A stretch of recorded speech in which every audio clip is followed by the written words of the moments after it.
আসসালামু আলাইকুম। সামনে চলে আসছে কুরবানির ঈদ আর সেই সাথে রয়েছে গরম। কুরবানির কাজ করতে করতে যখন সবাই অনেক ক্লান্ত হয়ে যাবে তখন অবশ্যই আমাদের জন্য চাই একটা গরমের রিফ্রেশিং সামার জুস। তাই আজকে আপনাদের সামনে নিয়ে আসলাম কাঁচা আমের জুস।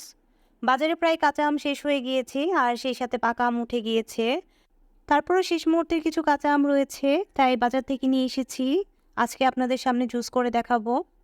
এখানে আমি 2টা বড় সাইজের আম কেটে নিয়েছি। আমগুলো চির করে ব্লেন্ডারে দিয়ে দিচ্ছি সামান্য পরিমাণ লবণ আর সেই সাথে দিচ্ছি হাফ কাপ পরিমাণ চিনি, 1 চা চামচ পরিমাণ বিট লবণ, সামান্য পরিমাণে লেবুর রস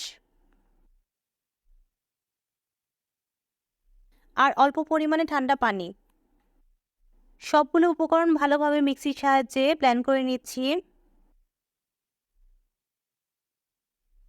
প্রায় 40 সেকেন্ডের মতো ব্লেন্ড করে নিয়েছি। এখানে আমের পিউরিটা রেডি হয়ে গিয়েছে। এখন পিউরিটাকে একটা কাঁচের জারে ঢেলে নিচ্ছি।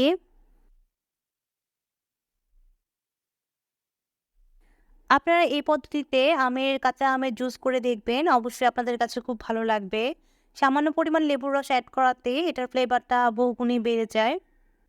আর আজকের রেসিপিটি যদি আপনাদের ভালো লেগে থাকে তাহলে অবশ্যই আমার চ্যানেলটিকে সাবস্ক্রাইব করবেন। আর সেই সাথে আপনাদের সবাইকে অগ্রিম ঈদ মুবারক। এই তো আমার জুস রেডি হয়ে গিয়েছে। এখন 2টা সার্ভিং গ্লাসে ঢেলে নিচ্ছি।